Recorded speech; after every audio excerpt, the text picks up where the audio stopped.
What's up, everybody? It's Man of Low Moral Fiber here. My name's Luke, and today we're going to be taking a look at the HellFire as part of my Does It Suck series. The HellFire is the legendary Maliwan SMG, and it is always going to come in Fire Element. This weapon is available from Scorch in both the Frostburn Canyon and Digistruct Peak. I actually get this weapon to drop quite a bit from the Scorches in Digistruct Peak because there are two of them, and I run it quite often. Anyway, we're going to compare this weapon to the Good Touch, which I looked at recently, is part of my Does It Suck series. They're both Maliwan fire-only SMGs. I have them with the same accessory here and the same grip, so their stats should be pretty comparable. The damage on the HellFire is a little bit higher. The accuracy is almost the same. The fire rate and reload speed is the same. The magazine size is slightly better on the HellFire. The burn damage per second is a little bit lower on the HellFire, however, the chance to ignite is higher. Obviously, in Borderlands 1, the damage over time on the HellFire in that game was ridiculous and would kill even armored enemies at the endgame level. That is definitely not the case with Maya in Borderlands 2. I haven't used this weapon on Krieg or Gage, the two DLC characters, which can obviously boost damage over time to be a little bit more powerful, but I assume they could actually make the damage over time be fairly strong. However, with Maya and Zero, when I tested it, the damage over time with the HellFire really wasn't anything spectacular. I do find the Good Touch to be superior to the HellFire due to its special effects. The plus 70% critical hit damage that the Good Touch has, I find gives it higher DPS than the HellFire because, critical hits aren't really that difficult to come by, especially if you're going to be using Maya, who can phase lock. And I find that really puts the Good Touch over the top DPS-wise. And on top of that, the Good Touch obviously has healing.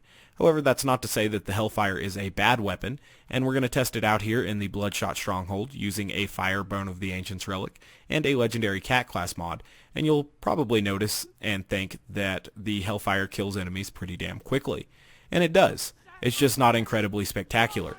It's a pretty good little weapon though, and you'll notice that on a slagged enemy, when I have Wreck active, it's going to kill enemies quickly. It's just, again, in my opinion, not as good as the Good Touch is. So, we'll go ahead and pick up this Ironclad here, because obviously we need to hit him in the head for the fire damage to be effective on him. So, you'll notice that the HellFire is a pretty straightforward weapon. You point it at enemies and you pull the trigger, and it kills them. If you hit critical hits, it's going to kill them quicker than if you don't. So, I'll try to, get it down to one enemy here so that you can see the damage over time, perhaps in action against maybe a slagged and a not slagged enemy here at overpowered level 8. But the damage over time with Maya, as I've mentioned already, is really nothing to write home about. However, just using it as a weapon to shoot at enemies' faces and stuff, you'll notice that it is quite powerful. It has a little bit of splash damage, not enough splash damage to effectively work through a Nomad Tyrant's shield or an Ultimate Badass's Nomad. Like their physical shield, not the blue health bar shield thing, but like a physical shield that they carry. And that's something that Plasma Casters can actually do. And I'm not sure whether I would prefer the HellFire to a Hyperion or Maliwan Plasma Caster, but it's definitely an option you have as far as SMGs go if you're trying to use SMGs. And I think it's more or less comparable to those. Kind of 6-1, half a dozen the other. Obviously, it is a little more ammo efficient than Plasma Casters, but SMGs do have a fairly deep ammo pool, so that may not be something that you have to take into consideration when using the HellFire or the Plasma Casters, or SMGs in general. But, as you can see here, it kills these enemies pretty quickly. It's just nothing spectacular by any means, and as I've mentioned, I think the Good Touch is superior because it has that extra critical hit damage, which I find gives it better DPS, and then obviously it has the healing as well. So, I don't know. It's like, the HellFire is okay. It's definitely not the best weapon in the game by any means, which a lot of people did think it was in Borderlands 1, by the way, in case you didn't play Borderlands 1. So, maybe this enemy here, or these two guys, will be a good chance to show you the damage over time. So I'm going to get them slagged real quick, and we'll see if the damage over time outpaces that.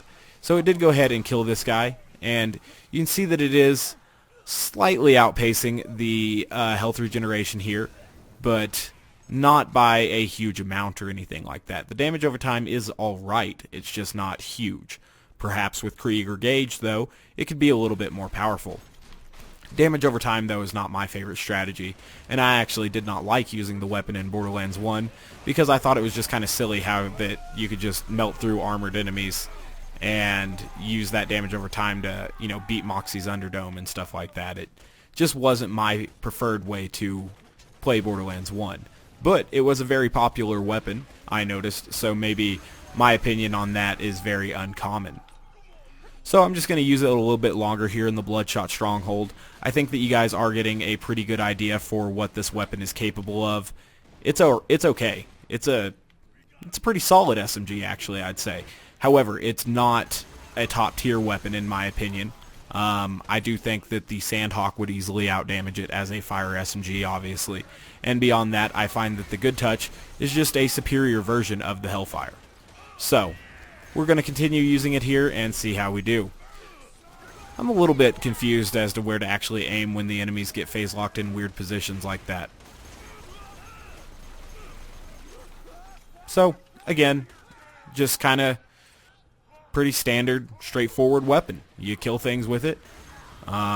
Especially if you shoot them in the head, they'll die a lot quicker. So, it's okay. It's not great. Here's what I'm talking about with it not being able to work through a Nomad's shield super well. Now that he's moved this shield, you'll notice that he does die a little bit quicker. But plasma casters do a better job against that. Haha, I said do. Anywho, we're just going to kill a few more enemies in here, but I think that you guys are pretty much getting the gist of what the HellFire is capable of in Borderlands 2. It's definitely a strong weapon, but it's not an extremely strong weapon. So, it definitely doesn't suck by any means, but it's not top tier, which it was in Borderlands 1. So, I don't know, we'll kill a few more enemies with it, and then we'll go ahead and call it good. But, in regards to does it suck with respect to the HellFire, the answer is definitely no. The HellFire is a good weapon. It's just not a great weapon. So, I guess we'll kill these guys down here. I don't think there's any need to work all the way up to Mad Mike. You guys know what it will do. And Mad Mike really wouldn't be that hard so long as I had my phase lock active when it is time to fight Mad Mike. So, that would just be something I would have to watch out for. But killing these guys here is where we're pretty much going to stop the video. Again, we're going to look at the weapon here not going through this Nomad shield. That's something that I do think plasma casters have over this weapon. So, once you phase lock the enemy and shoot him in the head, though, he dies a lot quicker. So the splash damage, really not that powerful. The damage over time, really not that powerful. The special effects on the Good Touch, definitely better than the HellFire. And the HellFire's just okay. It's not great, it's not bad, but it definitely doesn't suck. So as always, guys, I thank you very much for watching. I do appreciate it. If you have any questions or comments, leave them below, and we can have some discourse on that. If you haven't yet taken the time to subscribe, please do so. I'd appreciate that. Otherwise, I do hope to catch you next time. Bye, guys.